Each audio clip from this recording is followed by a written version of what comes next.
नमस्कार प्रिय बच्चों, मृदा की इस वीडियो में हम अध्ययन करेंगे मृदा वर्गीकरण के बारे में।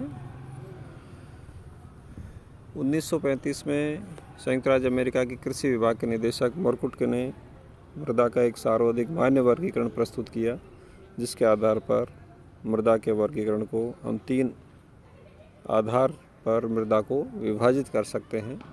वर्गीकरण 3 आधार पर कर सकते हैं। नंबर 1 है जलवायु के आधार पर मृदा का वर्गीकरण, नंबर 2 मूल चट्टानों के आधार पर मृदा का वर्गीकरण और नंबर 3 निर्माण विधि के आधार पर मृदा का वर्गीकरण। तो जलवायु के आधार पर जो मृदा का वर्गीकरण है, उसमें सबसे पहले हम अध्ययन करते हैं टुंड्रा प्रदेशों की मृदा के बारे में। टुंड्रा प्रदेश, जैसा कि आप सभी जानते हैं, टुंड्रा प्रदेश वर्ष भर हिमाच्छादित रहते हैं। पूरी साल भर यहाँ पर धरातल के ऊपर बर्फ ही बर्फ पाई जाती है।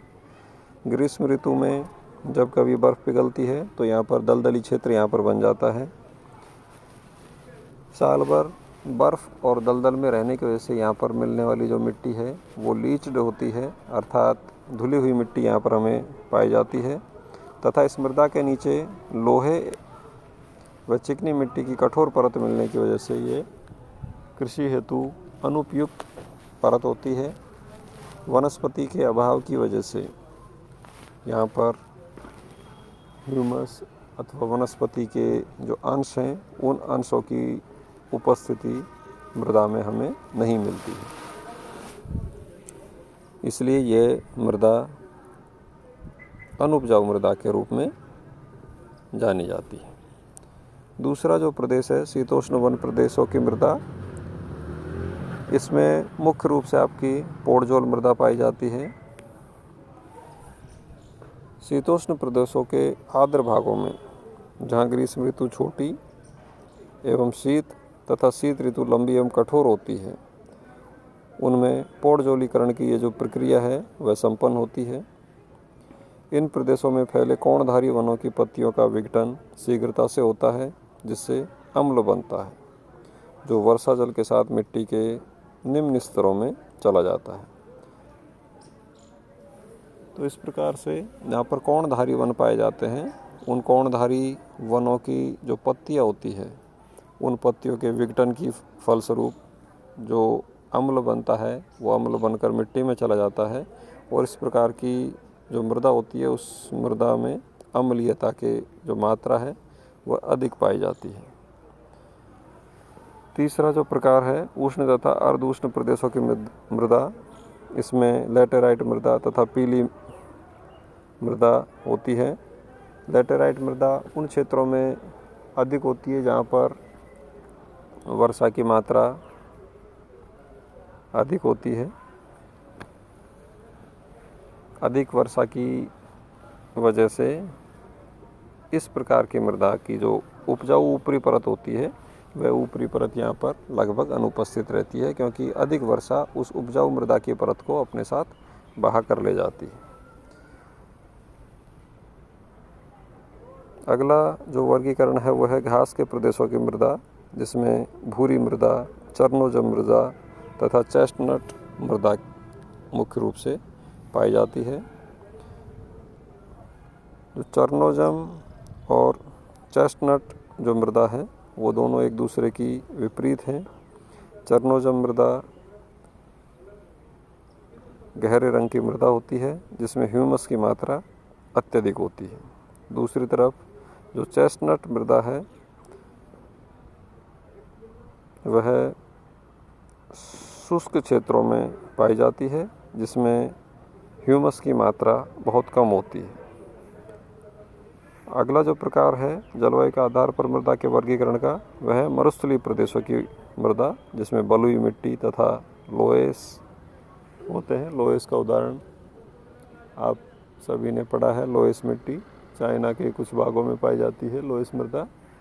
और साथ ही बलुई मिट्टी या बालू मिट्टी जो पूर्णतः अनुपजाऊ होती है, किसी प्रकार के इसमें जीवाश्म अथवा ह्यूमस की मात्रा लगभग नहीं पाए जाते।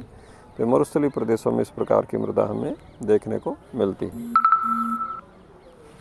मूल चट्टानों के आधार पर जो मृदा का वर्गीकरण होता है उसमें मूल चट्टान तथा जो कणों की मोटाई है उस कणों की मोटाई के आधार पर मृदा को हम विभिन्न भागों में वर्गीकृत करते हैं, जिसमें बलुई मिट्टी, दोमट मृदा, बलुई दोमट मृदा, चीका दोमट मृदा, महीन गाद मिश्रित दोमट मृदा तथा गाद व चीका मिश्रित मृदा के नाम से ये कुछ वर्गीकरण है मृदा के।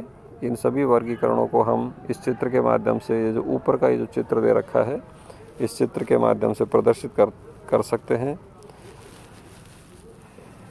इस चित्र में चीका, गाद, महीन मिट्टी इन सभी को विभिन्न स्थानों पर हमने प्रदर्शित किया है। साथ ही इस त्रिभुज की जो तीनों भुजाएं हैं, इस तीनों भुजाओं में % of clay, % of silt, % of sand, ये तीनों के प्रतिशत लिखे गए हैं। और जिस तरफ भी जिस मिट्टी का नाम हमने लिख रखा है वो जिस दिशा में पाई जाती है उस मिट्टी में उसी के अनुपात में क्ले, सिल्ट तथा सैंड की मात्रा मौजूद रहती है। तो इस प्रकार से ये जो ऊपरी जो चित्र है इस चित्र के माध्यम से क्ले, सैंड तथा सिल्ट की मात्रा को प्रतिशत में प्रदर्शित किया जाता है और कणों के आधार पर जो मृदा का वर्गीकरण है उस मृदा के वर्गीकरण को इस ऊपर वाले चित्र के माध्यम से हम समझा सकते हैं।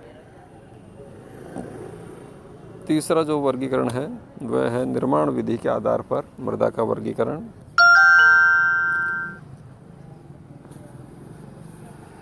निर्माण विधि के आधार पर वर्गीकरण में मुख्य रूप से दो प्रकार की मृदाएं पाई जाती हैं, स्थानीय मृदा तथा स्थानांतरित मृदा।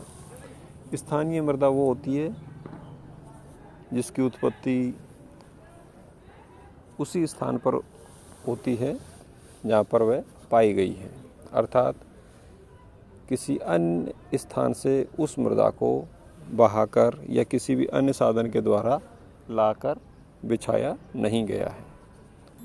अर्थात जहाँ पर भी आपकी मूल चट्टान पाई जाती है उसी मूल चट्टान के विखंडन से उसी चट्टान के आसपास वाले क्षेत्र में वह मृदा पाई जाती है, उस मृदा की उपस्थिति देखी जाती है। जबकि प्रवाहित अथवा स्थानांतरित मृदा अपर्दन के विभिन्न कारकों के द्वारा एक स्थान से दूसरे स्थान पर लाकर बिछाई जाती है, जिसमें जल प्रवाहित मृदा, वायु प्रवाहित मृदा, हिम प्रवाहित मृदा आदि मृदाएं शामिल हैं। तो इस प्रकार से ये मृदा का वर्गीकरण का हमने अध्ययन किया। आज के इस वीडियो में इतना ही। धन्यवाद।